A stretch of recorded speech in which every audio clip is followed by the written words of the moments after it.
বাংলাদেশ জামায়াতে ইসলামের সম্মানিত আমির জনাব ডক্টর শফিকুর রহমান।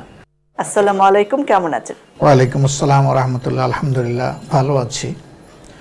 শুরুতেই আপনাকে ফেসিবাদের বিরুদ্ধে একজন যোদ্ধা হিসাবে আমি ওয়েলকাম করছি এবং সেই সাথে আপনার মাধ্যমে চ্যানেল আইয়ের সমস্ত শ্রোতা দর্শক মণ্ডলীকেও শুভেচ্ছা জানাচ্ছি। অনেক ধন্যবাদ। 1971 সালে আমরা দেশ হিসেবে স্বাধীন হয়েছি এবং 2024 সালে যে বিজয় ছাত্র জনতা, সেটাকে আমরা নতুন এক স্বাধীনতা বলছি। এই দুই স্বাধীনতাকে আপনি এবং আপনার দল কেমন ভাবে দেখছেন? দেখেন, এর আগে আরেকটা স্বাধীনতা আমরা পেয়েছিলাম 1947 সালে। এর আগে 190 বৎসর 1757 সাল থেকে 1947 সাল পর্যন্ত আমাদের এই উপমহাদেশ শোষণ করেছিল ব্রিটিশরা। তখন ব্রিটিশদের বিরুদ্ধে ধারাবাহিক অনেকগুলো আন্দোলন হয়েছে, সিপাহী বিদ্রোহ থেকে শুরু করে অনেক কিছুই হয়েছে। সেই আন্দোলনের ধারাবাহিকতায় 47 সালের আগস্ট মাসে অখণ্ড ভারত দুটি ভাগে বিভক্ত হয়, ইন্ডিয়া এবং পাকিস্তান। আমরা কয়েক ঘন্টা আগে স্বাধীন হওয়ার কারণে বলা হয় যে 14 আগস্ট আমরা স্বাধীন হয়েছিলাম, আর কয়েক ঘন্টা পরে হওয়ার কারণে বা কয়েক মিনিটও পরে হওয়ার কারণে ইন্ডিয়াকে বলা হয় যে 15 আগস্ট তারা স্বাধীন হয়েছে। সেই স্বাধীনতাটা একটা থিমকে সামনে রেখে হয়েছিল। বিশেষ করে আমি পাকিস্তানের স্বাধীনতার কথা বলছি। তারা বলেছিলেন যে মুসলমানদের জন্য একটা স্বতন্ত্র স্বাধীন রাষ্ট্র প্রয়োজন। কেন প্রয়োজন? তারা 190 বৎসরের ব্রিটিশ শোষণের জাতাকলে পিষ্ট হয়ে তারা বুঝতে পেরেছিলেন যে মুসলমানরাই কার্যত ভারতের সবচেয়ে বেশি বঞ্চিত ও অবহেলিত ছিলেন। এই জায়গা থেকে তারা অনুভব করেছিলেন যে একটি মুসলিম রাষ্ট্র কায়েম হওয়া দরকার, এবং তারা কথা দিয়েছিলেন এমন একটি রাষ্ট্র কায়েম হলে সেই দেশটা চলবে কোরআনের সংবিধান অনুযায়ী। কিন্তু এটা তারা করেননি। না করার কারণে তারা কার্যত সামাজিক সুবিচার নিশ্চিত করতে পারেননি। সর্বশেষ 1970 সালে পাকিস্তানের প্রথম সাধারণ নির্বাচন যেটা অনুষ্ঠিত হয়েছিল, 300 আসনের মধ্যে যেহেতু সংখ্যাগরিষ্ঠ জনগণ পূর্ব পাকিস্তানে বসবাস করত এবং এই দেশের সিটিজেন ছিল, সেই কারণে 163টি আসন ছিল পূর্ব পাকিস্তানে, বাকি 147টি আসন ছিল পশ্চিম পাকিস্তানে। এই 163 আসনের মধ্যে 161টি আসন আওয়ামী লীগ জয়লাভ করেছিল। কাজেই সংখ্যাগরিষ্ঠ আসন শুধু পূর্ব পাকিস্তানে পাওয়া সত্ত্বেও তারা কিন্তু হোল পাকিস্তানের হিসাবেও সংখ্যাগরিষ্ঠ ছিল। সেই সময়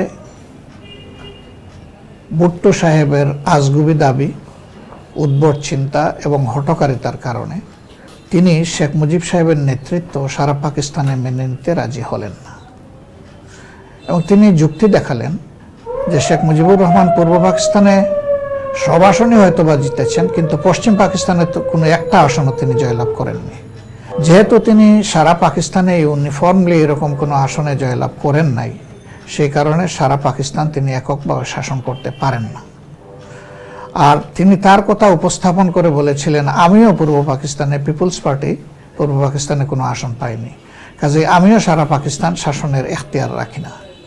এই দিক থেকে দুইজন প্রধানমন্ত্রীর তিনি দাবি উত্থাপন করেছিলেন, যেটা পাকিস্তান রাষ্ট্র কাঠামো এবং সংবিধান কোনোভাবেই এটাকে সাপোর্ট করছিল না। এর থেকেই মূলত সংকটটা শুরু হয়।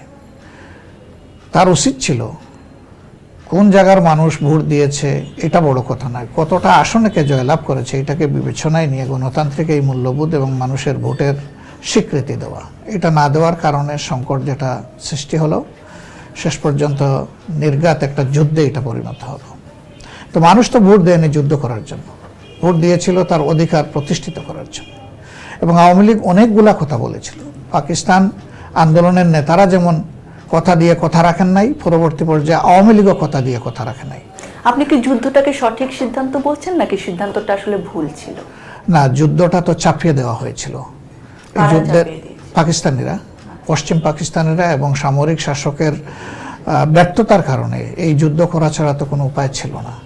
কিন্তু যুদ্ধের প্রেক্ষাপট এতটাই জটিল হয়ে গেল, যখন এই যুদ্ধে সরাসরি ভারত আশ্রয় এবং সাপোর্ট দিতে লাগলো, তখন আমি তো সেই দল তখন করতামও না, আর আমার বয়সও তখন ম্যাচিউর ছিল না। আমি বলতে গেলে একজন শিশু ছিলাম। অল্প অল্প যা বুঝতাম তখন যা দেখেছি যে বাংলাদেশে অনেকগুলা ধর্মীয় বা মুসলিম জাতীয়তাবাদী ইসলামী দল ছিল, এর মাঝে জামাত ইসলামী একটা। জামাতে ইসলামীর নীতি আদর্শ বক্তব্য হয়তো জনগণের মধ্যে এই দলগুলোর মধ্যে একটু বেটার মনে হয়েছে বলে অল্প কিছু ভোট মানুষ জামাত ইসলামীকে দিয়েছে, অন্য কোনো দল পায়নি বললেই চলে। বাকি সকল ভোটই পেয়েছে আওয়ামী লীগ। তো জামাত ইসলামী কিন্তু প্রথম দল যখন ভুট্টো সাহেব এইরকম হঠকারী দাবি উত্থাপন করলেন, তখন এর প্রতিবাদে বায়তুল মুকাররম থেকে প্রফেসর গোলাম আজমের নেতৃত্বে মিছিল বের হলো এবং দাবি করা হলো যে নির্বাচিত দলের হাতে ক্ষমতা দিতে হবে। আওয়ামী লীগ আমাদের মুখামুখি সংগঠন ছিল তখনও, কিন্তু গণতান্ত্রিক মূল্যবোধকে সম্মান করে তখন জামাতের ইসলামের পূর্ব পাকিস্তান আমির এই দাবি তুলেছিলেন। পরবর্তী পর্যায়ে এটা হলো না। শেখ মুজিবুর রহমান নিজেও চেয়েছিলেন যে তিনি অখণ্ড পাকিস্তানের প্রধানমন্ত্রী হিসাবে তার মন্ত্রিপরিষদটা গঠন করে পাকিস্তানকে শাসন করবেন এবং 23 বছরে পূর্ব পাকিস্তান যে সমস্ত ডিসপেরিটি বা বঞ্চনার শিকারে পরিণত হয়েছে সেগুলোর সমতা আনার তিনি চেষ্টা করবেন, যার কারণে তিনি গ্রেফতার হওয়া পর্যন্ত তার মুখ থেকে সরাসরি বাংলাদেশের স্বাধীনতা যুদ্ধ বা মুক্তিযুদ্ধের ঘোষণা আসেনি। 26শে মার্চের প্রথম প্রহরে আমরা যে স্বাধীনতার ঘোষণার কথা শুনি, সেটা কি তবে মিথ্যে? সেটা তো আমি বলবো না। সেটা তাজউদ্দিন আহমদ ছিলেন তার ঘনিষ্ঠতম ব্যক্তি, তার মেয়ের লেখা বই নেতা ও পিতা আপনি নিশ্চয়ই পড়েছেন, আমি বিশ্বাস করি। যদি না পড়ে থাকেন আপনি পড়ে দেখবেন। শেখ মুজিব সাহেবের কাছে একটা ড্রাফট লিখে নিয়ে গিয়েছিলেন তাজউদ্দিন সাহেব যে আপনি নেতা এটাতে স্বাক্ষর করেন, তাহলে আপনার স্বাক্ষর করা এই জিনিসটা আমরা সব জায়গায় পৌঁছে দিতে পারবো দেশি বিদেশি মিডিয়াগুলোর কাছে। শেখ মুজিব রাজি হননি। শেষ মুহূর্তেও রাজি না হওয়ার কারণে তাজউদ্দিন মন ভাঙা অবস্থায় সেই 32 নম্বর ত্যাগ করে তিনি চলে এসেছিলেন। তো এর প্রতিবাদ তো আওয়ামী লীগ করেনি এবং তাজউদ্দিন সাহেবের ফ্যামিলি তো এখনও আওয়ামী লীগের সাথে আছে, আওয়ামী লীগেরই রাজনীতি করে। তার এক মেয়ে তো আওয়ামী লীগের নির্বাচিত সংসদ সদস্য ছিলেন, এর আগে ছেলে ছিলেন, তিনি তো প্রতিমন্ত্রীও ছিলেন, প্রতিমন্ত্রীর দায়িত্ব পালন করেছেন। বই তো ওই সময়ই লেখা, সে বইয়ের তো প্রতিবাদ আওয়ামী লীগ করেনি। তা আমি বলবো কেন? তাদের নিজেদের সাক্ষী তো তাদের জন্য যথেষ্ট। তারপরে যে স্বাধীনতা আসলো, সেই স্বাধীনতাকে আপনারা আসলে কতটা ওন করেন? আমরা 100 ভাগ ওন করি। শুধু ওন করি না, স্বাধীন এই দেশের জন্য আমরা সম্ভবত আমাদের মতো এত বেশি মূল্য পরিশোধ কাউকে করতে হয়নি। আমরা এই দেশের স্বাধীনতা সার্বভৌমত্বকে কারো কাছে বিক্রি হোক এটা আমরা চাই না। 24শে আসে এই যে নতুন স্বাধীনতা, সেখানে বাংলাদেশের আপামর সাধারণ মানুষ থেকে শুরু করে ছাত্রদের নেতৃত্বে অংশগ্রহণ করেছে। বাংলাদেশ জামাতে ইসলাম এই স্বাধীনতাকে কেমন করে দেখে এবং আপনাদের এই আন্দোলনে ভূমিকাটি কেমন ছিল? এই আন্দোলনটা আসলে কোনো দলের নয়, কোনো বিশেষ গোষ্ঠীরও নয়। এই আন্দোলন ছিল আপামর নির্যাতিত জনগণের আন্দোলন। তবে হ্যাঁ, আন্দোলনের সূচনা যে 24শে এসে হয়েছে বিষয়টি এমন নয়। এই আন্দোলনের মূলত সূচনা হয়েছে আর একটা রক্ত পরিশোধের একটা বেদনাদায়ক ঘটনার মধ্য দিয়ে। সেই ঘটনাটা আপনারা জানেন যে 2009 সালের 10 জানুয়ারি আওয়ামী লীগ ক্ষমতায় আসার পরে ঠিক পরের মাসেই 26 এবং 27 ফেব্রুয়ারি পিলখানায় যে 57 জন কমিটেড চৌকস সেনা অফিসারকে হত্যা করা হয়েছিল, তার মধ্য দিয়ে হত্যারও রাজনীতি শুরু হয় আর এই জাতির ত্যাগের রাজনীতি শুরু হয় নতুন করে।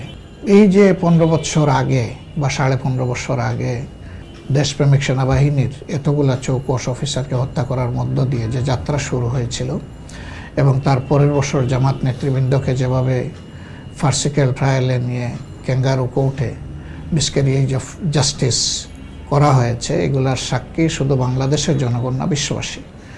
এবং সেই মামলায়ও রিপিটেডলি বিভিন্ন মানবাধিকার সংস্থা, বিভিন্ন দেশ তাদের উদ্বেগের কথা এবং প্রতিবাদের কথা জানিয়েছে। সরকার এগুলা কানে তুলেনি, না তুলেই বেমালুম এগুলা চালিয়ে গেছে।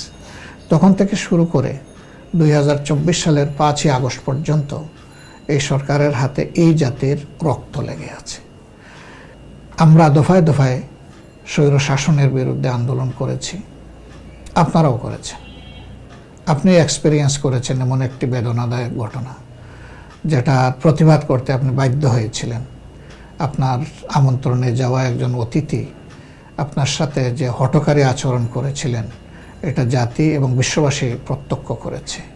এবং সেই দিন আপনার পাশে কিন্তু বিবেকবান মানুষ সকলেই ছিল আমি বলবো। তো এরকমই তাদের আচরণ ছিল জাতির সাথে। তারপরে যখন 18 সালে কোটা সংস্কারের দাবিতে ছাত্ররা আন্দোলন করলো, সেই সময় প্রধানমন্ত্রী একসময় রাগ, গুসা, অভিমান, ক্ষোভে বলে দিলেন যে এখন থেকে আর কোনো কোটাই থাকবে না, এবং তিনি এরই আলোকে পরিপত্র জারি করে বললেন যে এখন পাবলিক সার্ভিস কমিশনের কোনো পরীক্ষায় আর কোনো কোটা বাধ্যতামূলক নাই, উঠাইয়ে দিলেন। কিন্তু সেইটাকে আবার কায়দা করে কোর্টের মাধ্যমে 2024 সালে আবার নিয়ে আসা হলো জুলাই মাসের 1 তারিখ। যখন আসলো তখন ছাত্ররা আবার ফুঁসে উঠলো, তাহলে আগে কি হলো আর এখন কি হচ্ছে, এবং হুবহু আগে যা ছিল তাই চলে আসলো, এর মধ্যে কোনো কাটছাঁটও হলো না। এই আন্দোলনকে দমন করার জন্য ঠিক আগে যেভাবে তিনি জনগণের সোচ্চার প্রতিবাদকে গায়ের জোরে অস্ত্রের বলে হেলমেট বাহিনী, মুগর বাহিনী, হাতুড়ি বাহিনী এবং তার সাথে রাষ্ট্রের বাহিনীগুলোকে দিয়ে যেভাবে অসম্ভব ধরনের বল প্রয়োগ করে দমন করেছিলেন, এবারও তারা তাই চেয়েছিলেন। এই জন্যে 2টা জিনিস আপনি লক্ষ্য করবেন এই আন্দোলনে। সরকারের পক্ষ থেকে জনগণকে এবং তরুণ যুব সমাজকে উস্কে দিয়েছিল।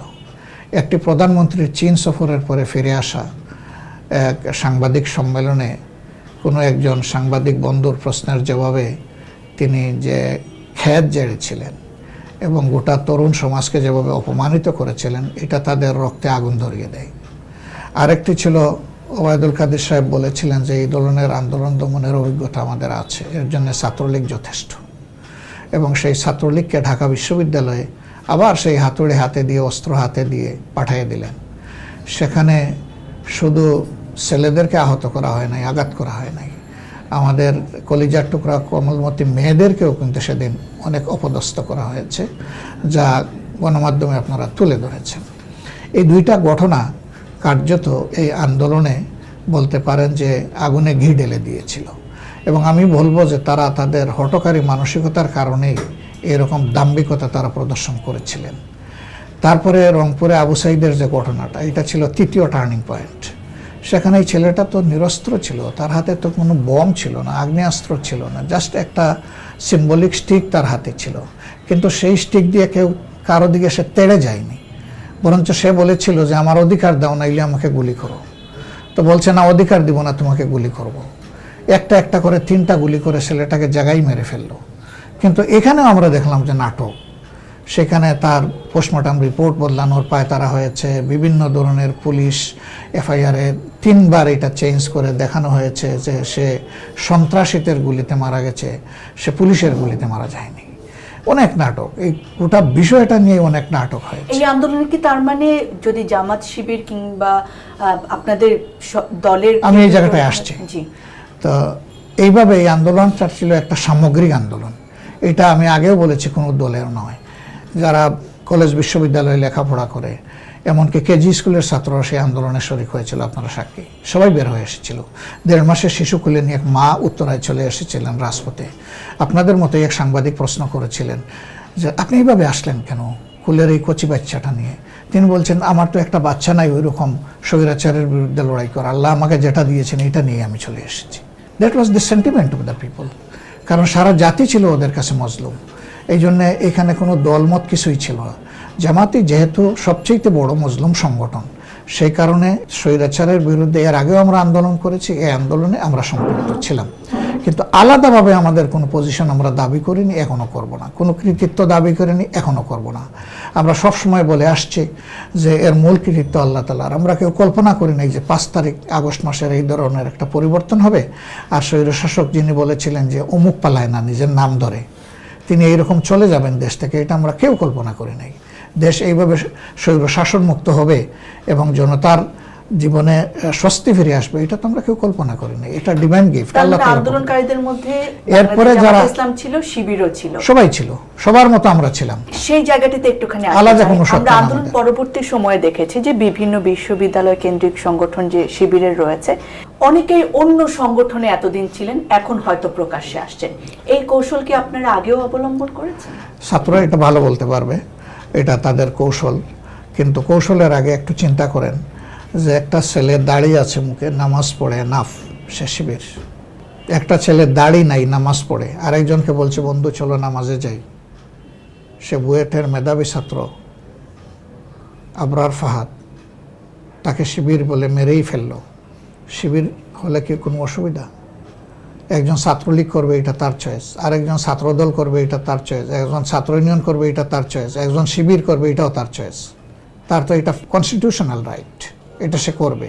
তো এইরকম একটা ভীতিকর অবস্থা সৃষ্টি করে যেখানে রাখা হয়েছে, সেখানে শিবিরের ছেলেরা প্রকাশ্যে শিবির নামে কি কোনো পরিবেশ ছিল সেখানে কাজ করার? নিশ্চয়ই ছিল। জামাতে ইসলাম শিবিরকেও একসময় নিষিদ্ধ করা হয়েছে, পরবর্তীতে এই আইনটি বাতিল হয়েছে এবং বর্তমানে ছাত্রলীগকে সন্ত্রাসী সংগঠন হিসেবে নিষিদ্ধ করা হয়েছে। এই দুই নিষিদ্ধকে আপনি কিভাবে দেখছেন? দুই নিষিদ্ধ এক নয়। যখন জামাত এবং শিবিরকে নিষেধ করা হয়, প্রেক্ষাপটটা কী ছিল? তখন প্রেক্ষাপট ছিল যে ছাত্র জনতার আন্দোলন, জনগণের আন্দোলন একটা ক্লাইম্যাক্সের দিকে যাচ্ছে, পরিণতির দিকে যাচ্ছে।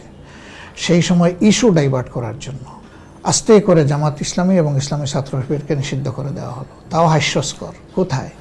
14 দলের মিটিংয়ে এই সিদ্ধান্ত হয়েছে। 14 দলকে, একটা রাজনৈতিক দল কিংবা একটা ছাত্র সংগঠনকে নিষিদ্ধ করার, এটা আইদার একটা বিচারের মাধ্যমে হবে, ফার্সিক্যাল বিচার হোক আর যে বিচারই হোক, অথবা সংসদে আইন করে একটা কিছু করবে। এর বাইরে কি কোনো সুযোগ আছে? হ্যাঁ, নির্বাহী আদেশে পারে। তো নির্বাহী আদেশ দেওয়ার মালিক কি 14 দল? নির্বাহী আদেশ তো দিবে রাষ্ট্রের নির্বাহী কর্তৃপক্ষ। এই সময়টার প্রেক্ষাপট ছিল যে তারা বুঝতে পেরেছিল যে জনগণের এই আন্দোলন এবার আর দমাতে পারবে না। এই জন্য এই সময় হঠাৎ করে এই ইস্যুটা সামনে এনে ইস্যুটাকে অন্যদিকে নিয়ে যাওয়া যায় কিনা এই ব্যর্থ চেষ্টা তারা করেছিলেন। জনগণ তাদের এই চাতুর্য ধরে ফেলেছিল, যার কারণে তারা এখান থেকে আর এসকেপ করে উঠতে পারেননি। সেই দিন প্রতিবাদী সমস্ত জনগণের কণ্ঠস্বর যারাই ছিলেন, সকল দল এটাকে নিন্দা জানিয়েছে এবং এর প্রতিবাদ করেছে। আর এখন যেটা ছাত্রলীগকে যেটা নিষিদ্ধ করা হয়েছে, সেটা আপনি দেখবেন যে তাদের ওই যে বললাম, এটা নতুন না। হেলমেট এবং হাতুড়ির কাণ্ড, অগ্নেয়াস্ত্র দিয়ে মানুষ খুন করা, পুলিশের সাথে একসাথে এক লাইনে দাঁড়িয়ে জনতার বুকে গুলি করা, এই সমস্ত জিনিস পরীক্ষিত সত্য। এগুলো তারা এসকেপ করতে পারবে না। এই জমানায় এসকেপ করার কোনো সুযোগ নাই। হাজার হাজার সিসি ক্যামেরা আছে, এগুলো ফাঁকি দেওয়ার কোনো সুযোগ নাই। এগুলো পরীক্ষিত সত্য হওয়ার কারণে এটা জাতের একটা অভিশাপে পরিণত হয়েছিল। সেই জায়গা থেকে সরকার করেছে এবং এটাকে জনগণ অভিনন্দন জানিয়েছে। আপনারা বিএনপির সাথে জোট বেঁধে আন্দোলন করেছেন বিভিন্ন সময়, আওয়ামী লীগের সাথেও যুগপৎ আন্দোলন করেছেন। আপনাদের অভিজ্ঞতা কি আসলে? হ্যাঁ, বিএনপির সাথে আমরা জোটও করেছি, যুগপৎও করেছি, আর আওয়ামী লীগের সাথে আমরা যুগপৎ করেছি। আমাদের মূলত যুগপৎ আন্দোলন শুরু হয় আওয়ামী লীগের সাথেই আন্দোলন করে বলতে পারেন। আর এর আগে যদি বলেন তাহলে কোনো দল না, 3টা জোট আর জামাত ইসলামী। যখন এরশাদ সাহেব স্বৈর শাসনের দিকে চলে গেলেন, এমনিই তো মিলিটারি শাসন একটা বিষয় আছে, তারপরে আবার তিনি যখন একদম ওই বাকশালী কায়দায় দেশ শাসনের তিনি ছক আঁকলেন, তখন কিন্তু সবাই ফুঁসে উঠল। সবার আগে এই পদ থেকে বেরিয়ে আসার জন্য জামাত ইসলামীর পক্ষ থেকে কেয়ারটেকার সরকারের একটা ফর্মুলা ঘোষণা করা হয়েছিল। এটা 1984 সালে। আমরা তখন সরকারে যারা ছিলেন তাদেরকে অনুরোধ করেছিলাম যে দলীয় সরকারের অধীনে নির্বাচন এবং জনগণের ভোট নিরাপদ নয়, এটা বাংলাদেশে পরীক্ষিত সত্য। এবার আপনারা এই সিস্টেমটা, ইন্টারিম গভর্নমেন্ট থাকার কারণে, একটা নন পার্টিসান অরাজনৈতিক দল নিরপেক্ষ সরকার থাকার কারণে আপনারা নির্বাচনে জয়লাভ করে আসতে পেরেছেন। এটাকে স্থায়ী রূপ দেওয়া হোক বাংলাদেশের সংবিধানে। তখন যে কোনো কারণেই হোক আমরা বিএনপিকে কনভিন্স করতে পারিনি। তবে আমাদের পক্ষ থেকে আমরা বলেছিলাম যে আমরা মনে করি এটা বাংলাদেশের জন্য প্রয়োজন, এর কোনো বিকল্প নেই। যখন আমরা তাদেরকে বুঝাতে পারলাম না, স্বাভাবিকভাবেই তখন আমাদের দাবি উত্থাপন করতে হলো। বড়ুয়া বৈঠক, তারপরে রাজপথ। আওয়ামী লীগ কিন্তু তখন আমাদের সাথে এই দাবিতে একমত ছিল না, তারা কোনো কথা বলে নাই। কিন্তু এই দাবি যখন আস্তে আস্তে মোমেন্টাম পেল, তখন তারা 96 সালে আমাদের সাথে এসে আস্তে করে শরিক হয়ে গেল। শরিক হয়ে বলল যে কেয়ারটেকার সরকারটা শেখ হাসিনার ব্রেইন চাইল্ড। আমরা অবাক হয়ে গেলাম, দেশবাসী অবাক হলো যে তার 2 বছর আগে থেকে জামাতে ইসলামী ফর্মুলা দিয়ে এসেছে, ওনার ব্রেইন চাইল্ড হয় কীভাবে? এবং জামাতে ইসলামের তৎকালীন আমির অধ্যাপক গোলাম আজম সাহেব যে ফর্মুলা দিয়েছিলেন, হুবহু ওই ফর্মুলায় প্রথম ইন্টারিম গভর্নমেন্টটাও গঠন হয়েছিল, পরবর্তী 2টা কেয়ারটেকার সরকারও গঠন হয়েছিল। তার কোনো ব্যতিক্রম হয়নি, একেবারে হুবহু ওই ফর্মুলা। শুধু আমাদের কথাটা ছিল কেয়ারটেকার সরকার, আর ওনাদের ছিল বাংলা ভাষায় তত্ত্বাবধায়ক সরকার। That is difference. আপনাদের অভিজ্ঞতা কি তত্ত্বাবধায়ক হ্যাঁ, সরকার? সেটাই আমি বলতেছি। তো তখন আমাদের সাথে আন্দোলনে তারা আসে, অনেকে আবার আমাদেরকে ব্লেম করেন যে আমরা আওয়ামী লীগের সাথে আন্দোলন করি। নট দ্যাট, এই আন্দোলনে আমরা আগে থেকে রাজপথে ছিলাম, আওয়ামী লীগ পরে এসেছে, এসে সেই আন্দোলনে শরিক হয়েছে।